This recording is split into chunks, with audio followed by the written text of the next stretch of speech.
In this video, I'm going to be sharing the fastest way to starting a business without putting your own money on the line, which is bank financing.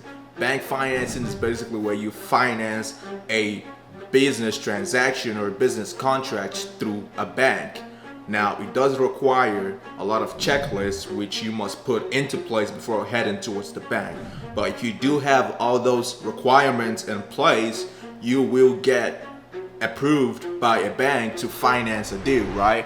If you're purchasing a local cleaning business for $250,000, with bank financing, you don't have to necessarily put in any of your money in place. Let's say the business has a cash flow of $15,000 a month. That is what, $180 a year. So in 2 to 3 years, you should be able to pay the bank in full. So what you would do in this situation would be go negotiate with the seller, have the profit and loss statements, 2 years worth of business transactions in place, documentation, tax returns, and all that stuff.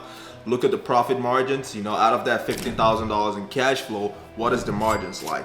If it's 50%, that is what, $7,500 a month as profit. The other $7,500 a month is for employees, right? So now you can then optimize that business to be able to generate cash flow while simultaneously paying the loan you owe the bank. If you owe the bank the amount of money it's gonna cost you to buy that business, which is $250,000, you can come to an agreement with the bank where they loan you that amount up front and you get to pay them back in 5 to 10 years. So when you divide it, when you split it up, you can easily be paying half of that business profit goes to the bank, the other half goes to your pocket, right? That's a way to go about it. Let's say the business has a cash flow of $15,000 a month. That is what, $180 a year. So in 2 to 3 years, you should be able to pay the bank in full. So now you've bought a brand new business without necessarily using your own money for the deal. You have financed through the bank. Like I said, it does require a handful of stuff like profit and loss statements, the business banking statements to see how profitable the business has been. Because a lot of people, they say, oh, we do $15,000 a month. They've only done that for like the past 3-4 months. Before that, they were doing probably like $10,000 a month on a 15 to 20% profit margin.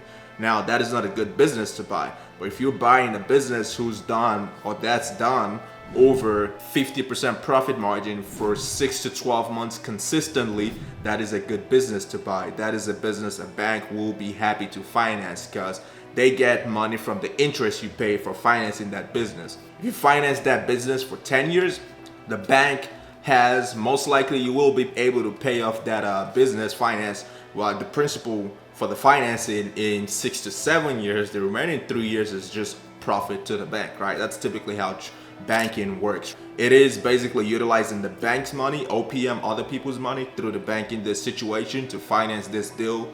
But at the end of the day, you get to buy a business that cash flows to you on a monthly basis, which you can profit from when selling in the future. So in 10 years from now, if you do decide to sell that business, if you maintain the current business profit and loss statements and the profit margin and so on, in 10 years, you could easily flip that business for anywhere between $750,000 to $1 million in 10 years. This is a business, remember, you bought for $250,000, right? So you can flip it for 3x multiples, easily 3 to 4x multiples, easily, all through buying from the bank. So the requirements would be having the right paperwork in place, doing due diligence for the business, auditing, do a management audit for the business, and do a cash flow audit for the business just to verify that that business actually does what it claims to do. Because like I've said, there's been situations where businesses claim to do something, but when you audit that business, it turns out they've only been doing that something for a month or two.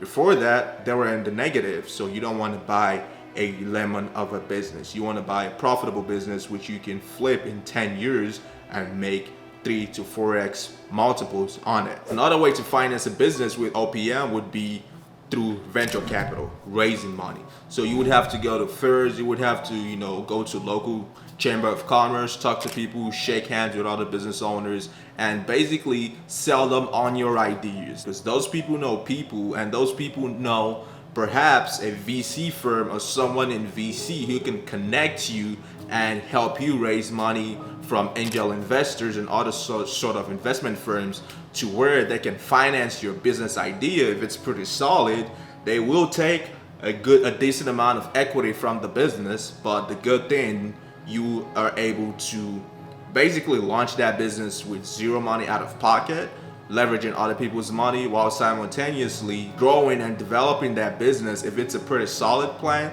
that could make you millions and millions of dollars in the future. So you start a business from zero with other people's money. Yeah, they may take anywhere from 40 to 50% of the business, but you still own the 50% of the business. In 5 to 10 years, if the business plan is pretty solid, you scale the business to 5-10 million, exit on a 3 to 4 exit multiples. If it's in the trade industry, that is 30 to 40 million. If it's in the tech industry, it's a 6 to 8x multiples. That's 60 to 80 million right there.